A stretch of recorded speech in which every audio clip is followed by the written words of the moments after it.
Hey guys, what's up?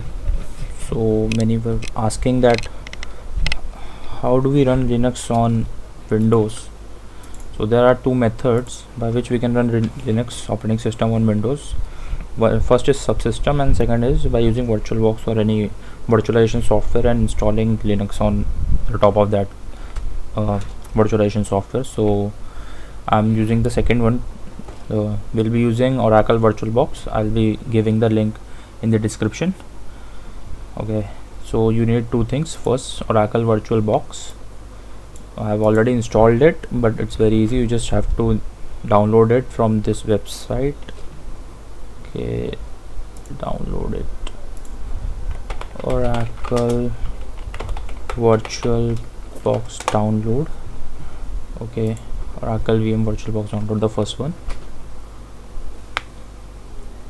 Then if you are on Windows, you will click Windows host and this will start downloading, and after that you will also download all supported platforms, this Windows 6.1 Oracle VM VirtualBox extension pack.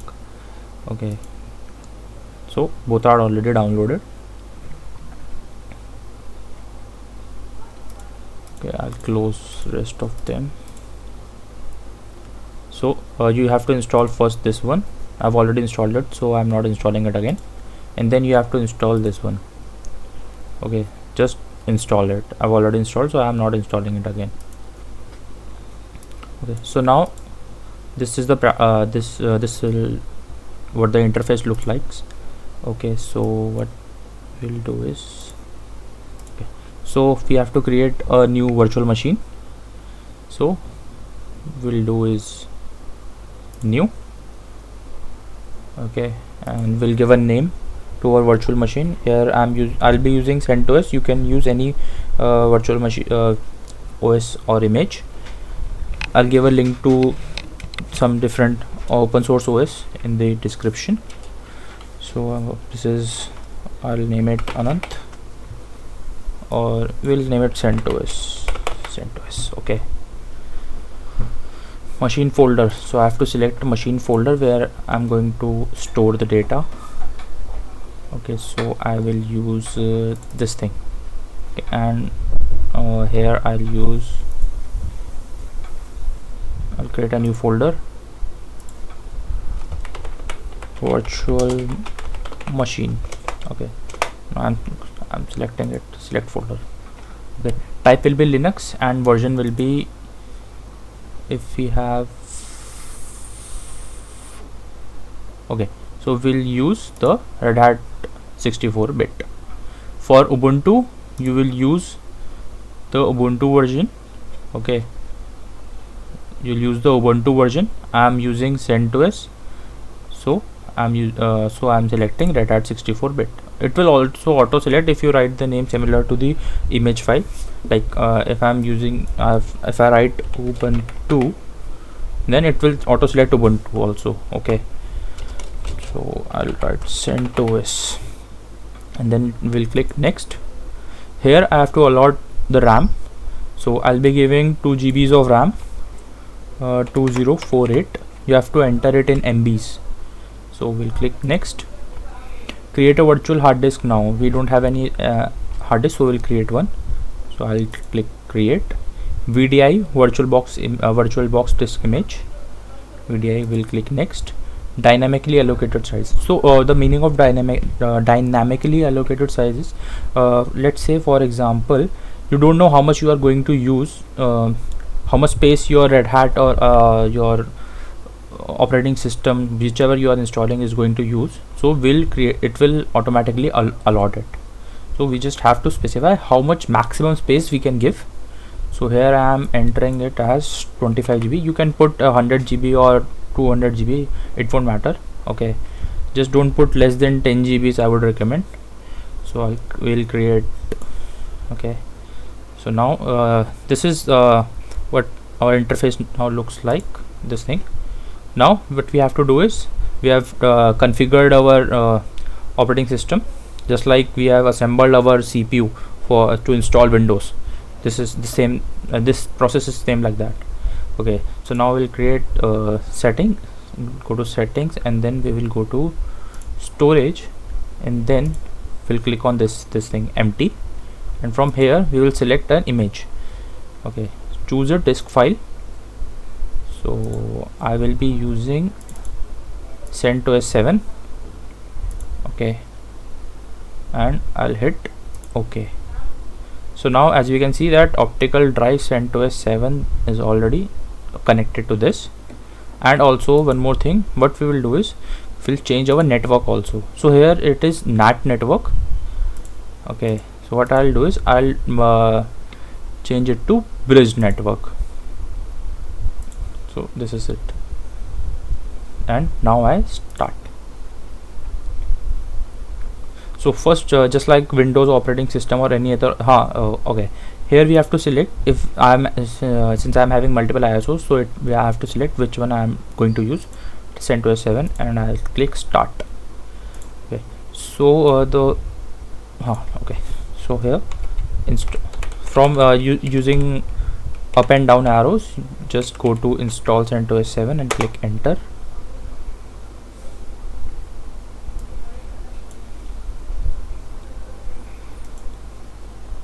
Okay,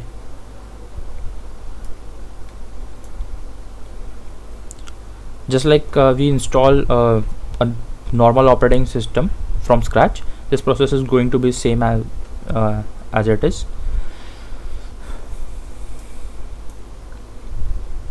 Okay, let's see how much time it takes. The benefit of virtual OS is that you can do anything on it. For example, if you are going to destroy your operating system, then you can also do this on on virtual image. For example, if you are going to run some program that is going to maybe corrupt your files or something, then run it on virtual OS, because else you have to maybe you have to buy a new key for Windows, or maybe you have to reinstall it. In this case, we can just delete the previous operating system. Okay, so now if we click once, then I'll come into this display. Okay, so I clicked once, and then you can see my black cursor, and I click continue. Okay,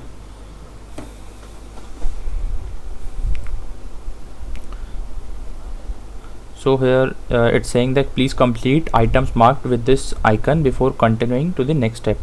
So I'll click on automatic partition selection. I'll click done. Okay, from this software selection, minimal software, no, we don't want minimal software, we don't want the CLI only, so we will create this Genome Desktop. Okay, just click on Genome Desktop, it will take care of itself. Okay, done. Date and time, I'll use India date and time. It's done. It will take 10 seconds or maybe 1 or 2 minutes to configure all the settings. Okay, please complete the items marked. Yeah, so what we'll do is we'll click begin installation, and here we have to set the username and password. So I'll be giving it password ROT. Okay, ROOT root. So you have to press 2 times if you are going to give a small password. I'll press 2 times. Username, full name is Anant. Make this user administrator, because this is your personal account, so we can be administrator also. Password Anant. No, we'll create it as root. Okay, so now we'll create done 2 times. It will take some time to take some time to install the operating system, since I have allocated only 2 GB of RAM. Okay, so you must be thinking that okay, I'm trying to take my cursor out of this window, but I'm not getting it, because the reason is because this display is another display inside the operating system. Okay, and it feels the same like you are using another operating system inside your operating system. So if we want to come out of this display, we have to click right control. Click right control once, and you can choose your cursor again. Okay, so we'll wait for this. Okay, I'll pause the video for by that time it installs, because it is going to take some time. Okay, so where is my pause? So it's going to install. Okay, just a few more minutes.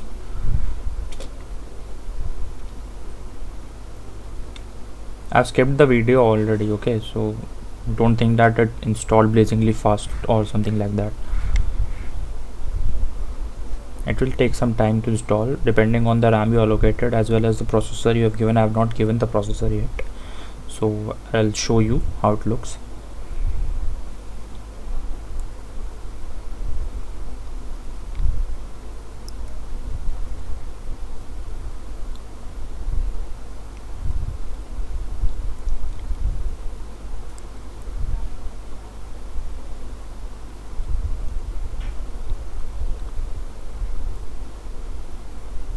If you think I should make a video on the subsystem, that how to install the subsystem, Linux subsystem in Windows, so give me a drop me a comment in the comment box. We'll make a video on that too. Okay, it's taking time. We'll wait. And yes, of course, there might be a possibility that this maybe Oracle VirtualBox does not install on your system. What you have to do is right click here and go to Task Manager. You have to check if your VTX is enabled or not, or your virtualization is enabled or not. Okay, we'll go to Performance, and here we can see that virtualization enabled. Okay, virtualization enabled. This confirms that my virtualization is enabled on the system. If not, you can go you have to go to the BIOS, and then you have to change your VTX. Every Dell or HP or different systems have different way to enable this setting, but you have to do is Google it or search on YouTube that how to enable VTX in BIOS on your laptop, your laptop name, your laptop model. Okay, there might be some video, or if not, message me or comment. I'll try to resolve that issue also. Okay,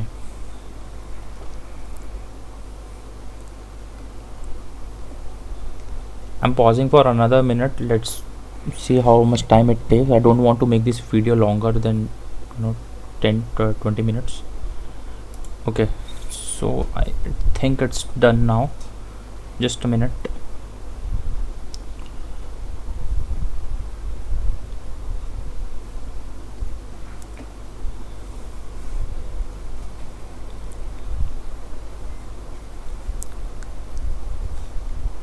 You just have to do it only once.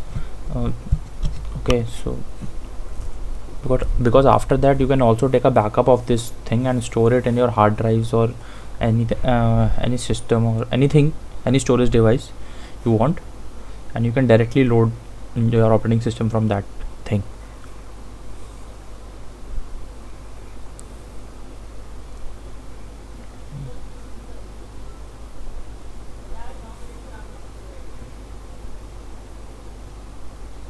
Okay, so now it's done. Okay, what we will do is CentOS so we will reboot the system. I'll hit Control once, get out of this, and what I'll do is click on this CentOS and remove disk from virtual drive. Okay, because if I don't do this, then this will start again, installation will start again. I'll click on CentOS Linux, and this should boot up. Give it some seconds, or if your machine is slow, it will take maybe a minute or two. Okay,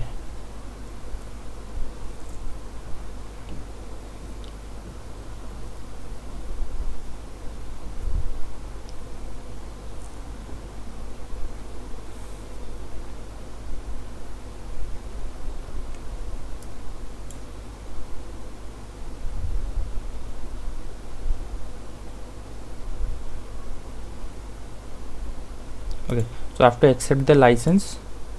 I'll accept the license and I'll click on done, and my network is not connected, so what I'll do is I'll click here and click on open network, and I'll click done, and then we'll click finish configuration.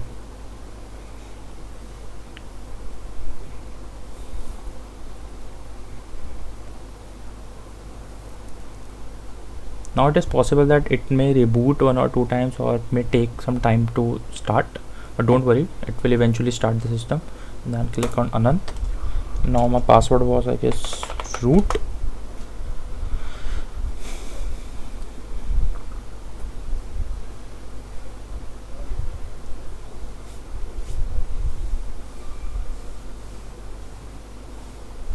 So this is what the system look like.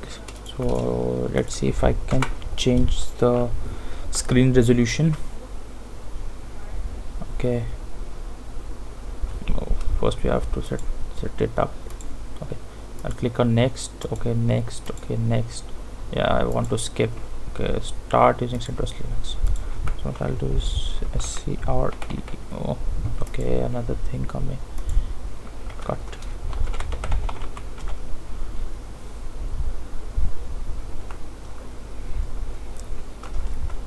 This is not working like this.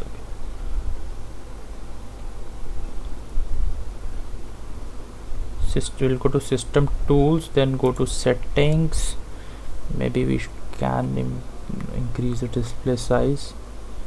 Devices orientation. Yeah, the orientation is landscape. The resolution is 800 by something. So what I'll do is increase the size 1024 into 768. This will be enough. I'll click on apply, and I'll do one thing. I'll increase the size to my display size. So my display is 1360 into 768. I'll click on apply. Okay, it changes.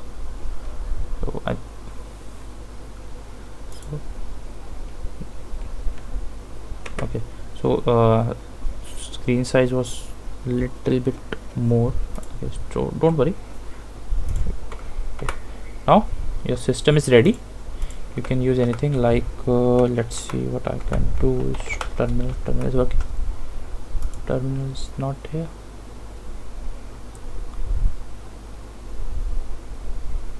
Okay, let me find the terminal.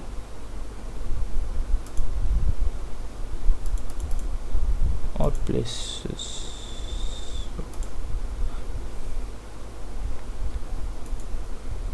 Okay.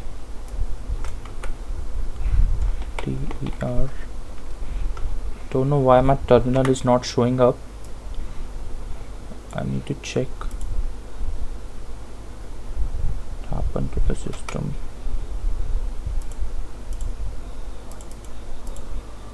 Okay, no problem. What we will do is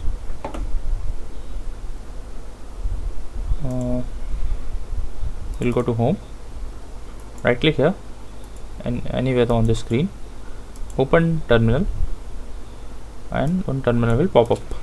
Now what we do is, okay, so first we will update if there are any updates on the system. So sudo yum update. Okay, see this $sign coming here. Okay, this $sign means I'm a normal user, I'm not a root user.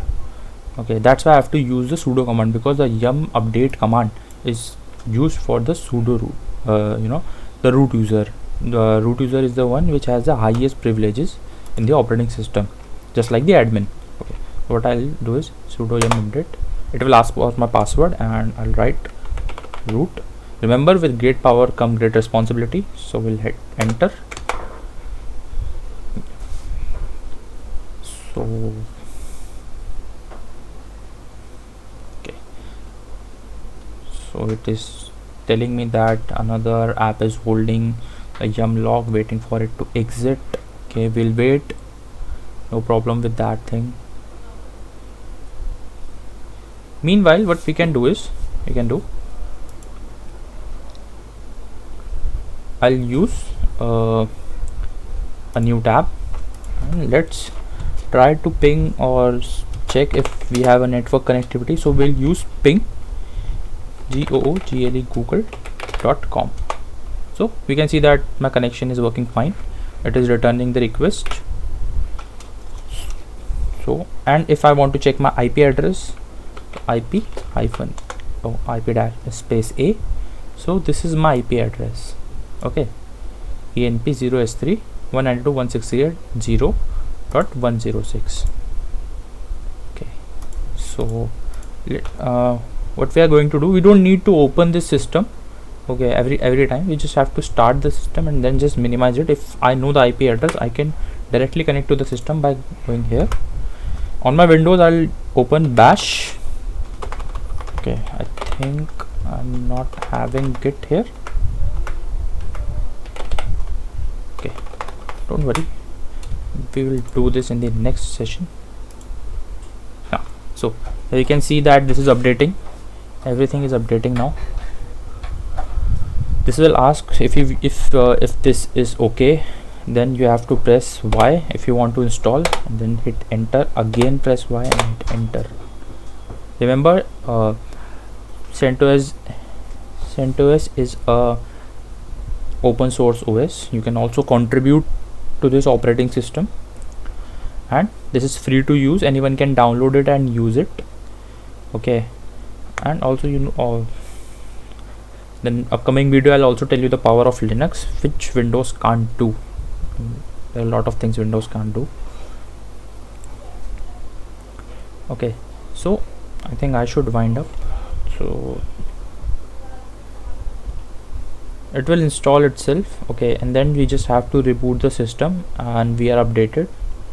Okay, so what we'll do is,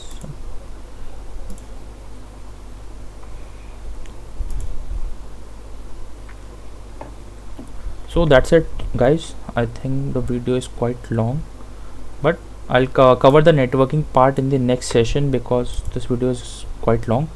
In the next session I'll tell you that what is the meaning of bridge, NAT, internal, host only network. Okay, and we'll also test them how this works. Okay, till then just install your operating system and then we'll go with that thing. Okay, all right guys, bye bye.